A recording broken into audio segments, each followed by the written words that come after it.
29 मार्च 2022 को विधानसभा के अध्यक्ष के नाते से मेरा चुनाव गिरमा में विधानसभा में हुआ था।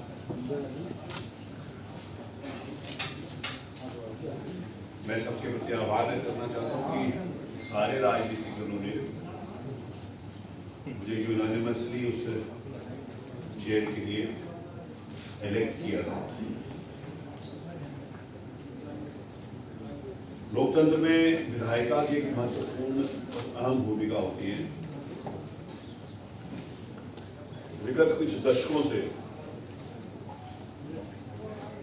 विधायिका को कमजोर करने का प्रयास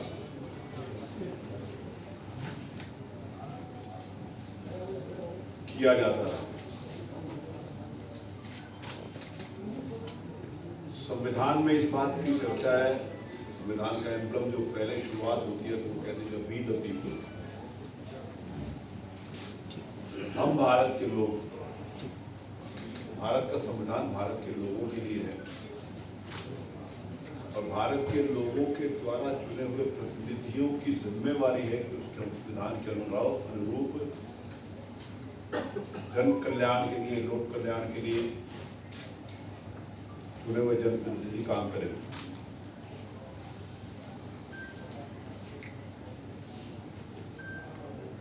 तीनों की अलग अलग शक्तियां हैं। संविधान में अलग अलग तय किया गया उनकी जुडिशरी की कहाँ तक शक्तियां, कौन से लिमिट्स हैं, न्यायिका की क्या शक्तियां हैं और कार्यपालिका की क्या शक्तियां।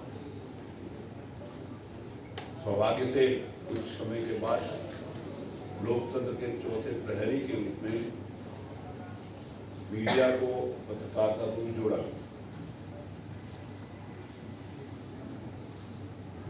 इस एक साल में विधानसभा में बहुत कुछ नया करने का प्रयास किया गया। उत्तर प्रदेश की विधानसभा मैंने आने के बाद जानकारी करी कि जिसमें नेशनल लेवल्स के ऊपर प्रिसाइडिंग ऑफिसर्स कॉन्फ्रेंस होती थी। प्रिसाइडिंग ऑफिसर्स का मतलब है कि देश के सभी विधानसभाओं के सम्मानित अध्यक्ष और विधान परिषद के सम्मानित सभापति, इनको प्रिसाइडिंग ऑफिसर्स के नाते से एक बैठक होती थी। यूपी का उसमें अग्रणीय रोल नहीं होता। मेरे को इस बात के लिए कहते हुए प्रसन्नता होती है कि अब कोई भी प्रिसाइडिंग ऑफिसर्स की कॉन्फ्रेंस हो, नेशनल लेवल के ऊपर कहीं भी विधायिका की चर्चा हो तो उत्तर प्रदेश का एक अग्रणीय रोल है, निर्धारित और अपनी रोल अदा कर रहे हैं। सबकी अपनी अपनी जिम्मेवारी, हम एक दूसरे के साथ कंपटीशन में कोई काम नहीं कर रहे। हमारा अपना प्रोजेक्शन कैसे अच्छा हो सकता है इसलिए काम करें, इसलिए बता। विधानसभा में 29 मार्च के बाद जो हमारा पहला सत्र हुआ 22 मई को, तो लगभग 1.5 महीना था।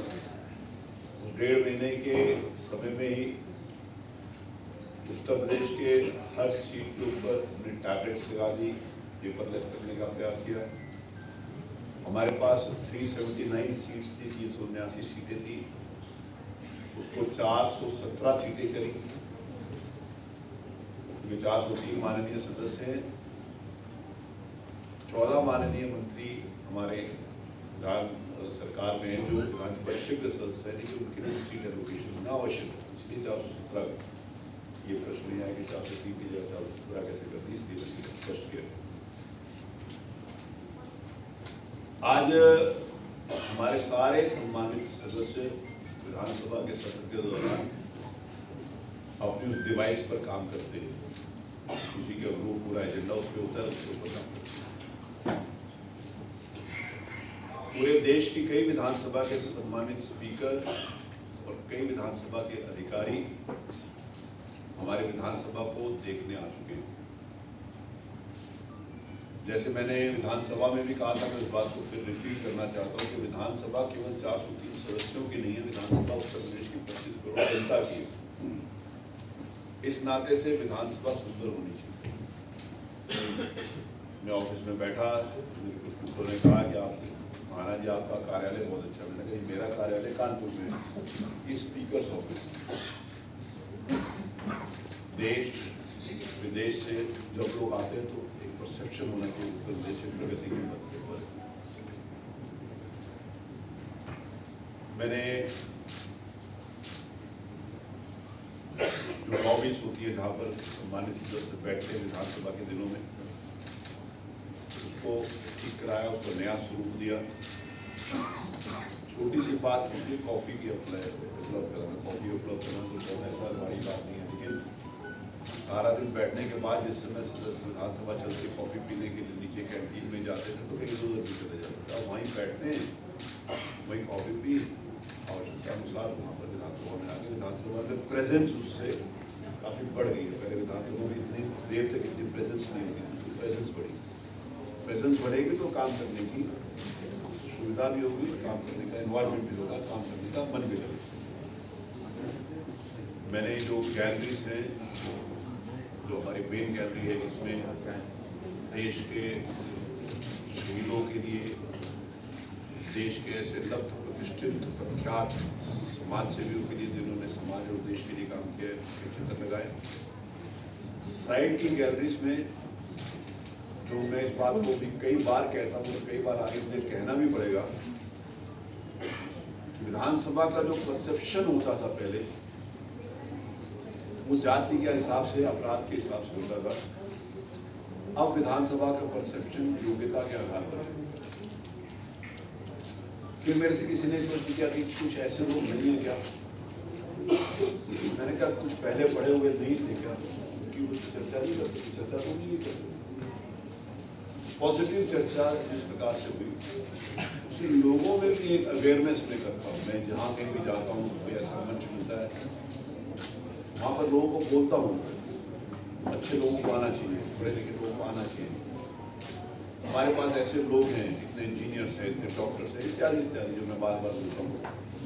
तो लोगों ने कहा यहाँ क्यों बोल रहे? मैंने कहा ऐसे बोलो ताकि ये लोग भी प्रेरित हो कि इनको भी पढ़ने की अच्छे लोग समाज में जब अच्छे लोगों को लगेगा कि नहीं, हाँ वहाँ पर इस प्रकार के लोग हैं, उनका भी इंटरेस्ट है।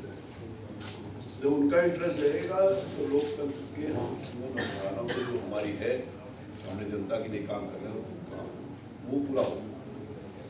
इसलिए इसका प्रचार किया। इसने बोला कि बार बार बोलते हो, मैंने कहा कि 30-40 साल से इतना गहरा हो चुका था वो भाव, उसको गहरे को ठीक करने के लिए कई बार बोला पड़ेगा, एक बार बोलने से समाप्त नहीं।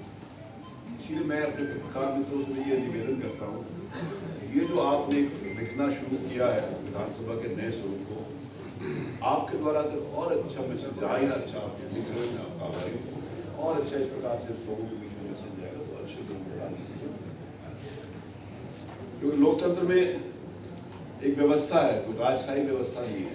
पहले राजा होते थे। मैंने एक जगह पे मैं गया, मास कम्युनिकेशंस वाले, उनका पास आउट था, उन्होंने मेरा स्वागत, उनसे मैंने बातचीत करी तो उन्होंने कहा कि नेता लोगों को हटा देना चाहिए। मैंने मान लिया हटा दो तो कौन चलाएगा सिस्टम को? तानाशाही व्यवस्था हो सकती है क्या? मिलिट्री रूल हो सकता है क्या? आधिकारिक व्यवस्था हो सकती है? कौन चलाएगा? उन्होंने कहा पत्रकार चलाएंगे। मैंने कहा पत्रकार जब इलेक्शन लड़ेगा तो उसको क्या कहेंगे? तो कहेंगे वो मास कम्युनिकेशन से तो उन्होंने ये प्रश्न किया। मैंने कहा जब आप इलेक्शन में खड़े होंगे तो आपको क्या देंगे? पत्रकार को वोट देंगे, नेताजी को वोट देंगे?